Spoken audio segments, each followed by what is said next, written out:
নমস্কাৰ ছাত্ৰ ছাত্ৰীসকল সকলোকে সম্পক পিসি এডুকেশনলৈ স্বাগতম আজি এই ভিডিওটোত শংকৰদেৱ শিশু বিদ্যা নিকেতনৰ ক্লাস 6 ৰ যি first lesson Lachit Borphukan the great hero of Assam হে লেসনটোৰ আমি অলৰেডি 4-5টা পেৰাগ্ৰাফ আগৰ কিটা ভিডিও ডিসকাস কৰিছোই গতিকে আজি যি কিটা পেৰাগ্ৰাফ থাকি গৈছিলে সেই পেৰাগ্ৰাফ কিটা আমি ডিসকাস কৰিম গতিকে আশা কৰো ভিডিওটোৰ পৰা তোমালোকৰ যথেষ্ট পৰিমাণে উপকৃত হ'ব গতিকে আহা আমি নতুন পেৰাগ্ৰাফ গীতাৰ দিশে আগবাঢ়ো গতিকে আহা আমি 7 নম্বৰ পেৰাগ্ৰাফৰ 7 নম্বৰ পেজৰ যি নেকি হেখৰ পেৰাগ্ৰাফ আমি সেই পেৰাগ্ৰাফটোৰ দিশে আগবাঢ়ো ইয়াতে কি দিয়া আছে ইয়াতে দিছে Lachit Borphukan was a commander and Borfukon in the Ahom kingdom তাৰমানে কবলৈ গৈছে যে লাচিত বৰফুকনে কি আছিল এজন কমান্ডাৰ আছিল এজন সেনাধ্যক্ষ বা সেনানায়ক আছিল আৰু লগতে বৰফুকন আছিল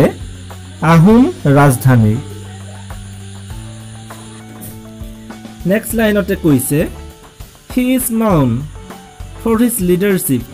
in the battle of Saraighat in 1671 তাৰমানে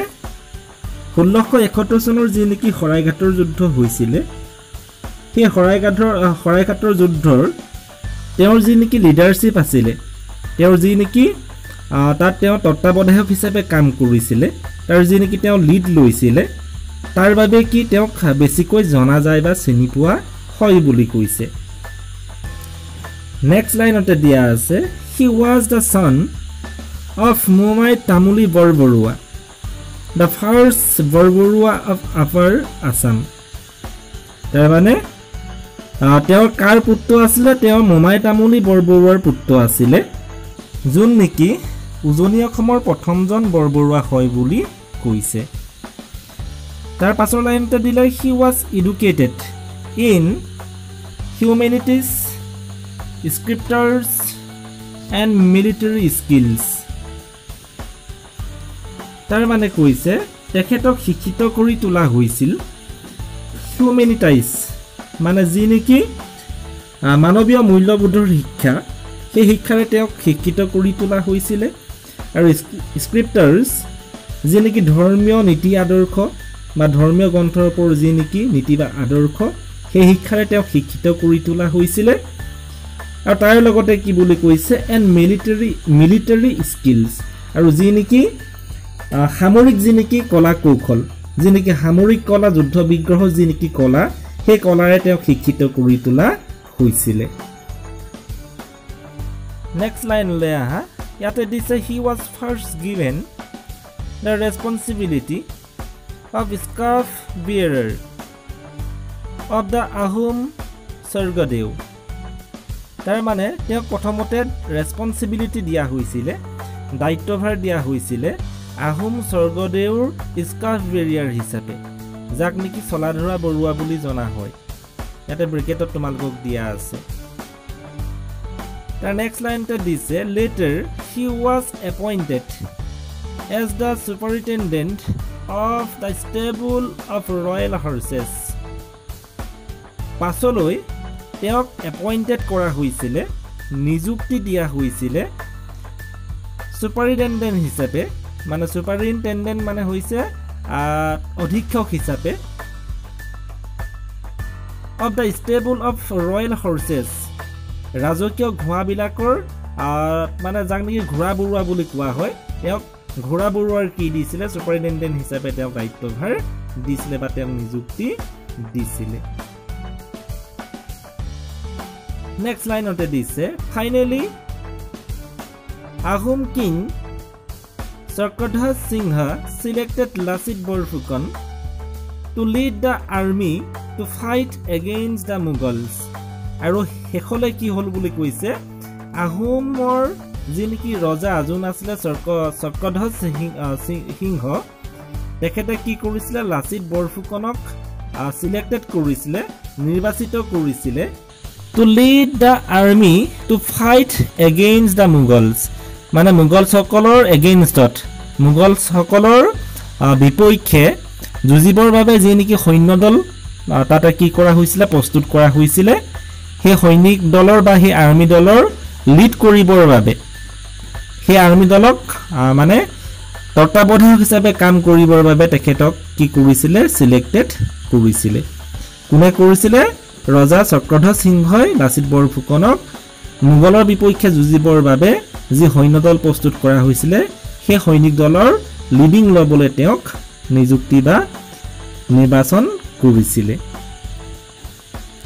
আৰু এটো প্ৰেক্ষাপটৰ শেষৰ লাইনতে কৈছে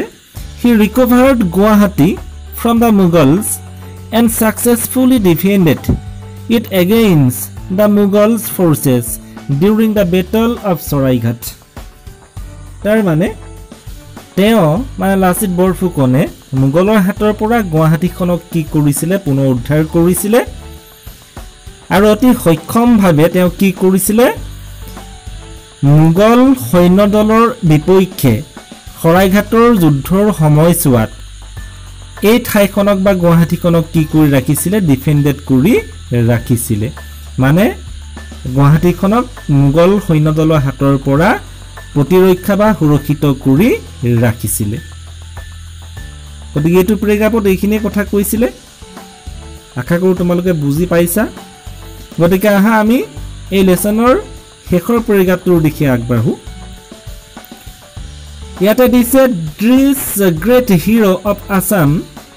died about a year after the victory of Saraighat due to natural causes তাৰ মানে অসমৰ এই মহান বীৰ পুৰুষজনৰ মৃত্যু হৈছিল এই সৰাইঘাট যুদ্ধৰ মাত্ৰ এটা বছৰৰ পাছতেই তেখেতৰ কি হৈছিল মৃত্যু হৈছিল Next line of the dice, his mortal remains lie in rest at the Lasit Moidan, built in 1672 by Sargadev Udayaditya Singha at Holungapara, about 60 kilometers from Jorhat. The dikhulia line, a line to the dice, that তেওঁৰ যি নেকি মৃত শৰীৰ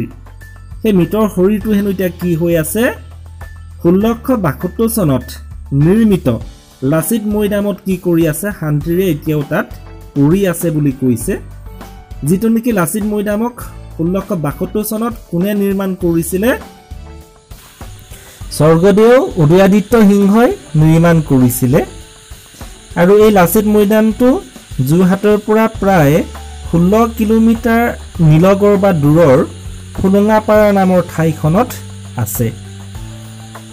গতিকে এটা বৰ জানিবলগীয়া কথা আমি গম পালো যে যোৰহাটৰ ফুলঙাপাৰা নামৰ ঠাইত 1672 চনত স্বৰ্গদেউ উদয়াদিত্য সিংহই লাচিত মৈদাম কি কৰিছিল নিৰ্মাণ কৰিছিল গতিকে এইখিনিতে আমাৰ এই লেসনটো শেষ হৈছে ছাত্ৰ ছাত্ৰীসকলৰ লেসনটো ভালকৈ পঢ়িবা আৰু ইয়াতে যিকিটা ইংলিছ মিনিং তোমালোকে তলত দেখিছা মই ইয়াত সম্পূৰ্ণকৈ উঠোৱা নাই তোমালোকে কিতাপতেই পাবা এই ইংলিছ মিনিংবিলাক তোমালোকে সুন্দৰভাৱে মুখস্থ কৰি ৰাখিবা আৰু ইয়াৰ নেকি যিকিটা নেকি কোৱেশ্চন আছে সেই কোৱেশ্চন গিটাৰ এনসাৰ মই তোমালোকৰ বাবে দি দিছো মাত্ৰ তোমালোকক এটা অনুৰোধ কৰিলো যদিহে তোমালোকে মোৰ চেনেলটোলৈ নতুনকৈ আহিছা তা নিশ্চয়কৈ মোৰ চেনেলটো সাবস্ক্ৰাইব কৰিবা এটা লাইক আৰু কমেন্ট কৰি কেনেকুৱা পালা ভিডিওটো তাক জনাবলৈ নাপাহৰিবা আৰু যদি নতুনকৈ আহিছা তা কাষতে থকা বেল আইকনটো দবাই থবা যাতে মোৰ পৰৱৰ্তী ভিডিওসমূহৰ নটিফিকেশ্যন তোমালোকে পাই যাব পাৰা গতিকে আহা আমি প্ৰশ্ন উত্তৰ গীতৰ দিশে আগবাঢ়ো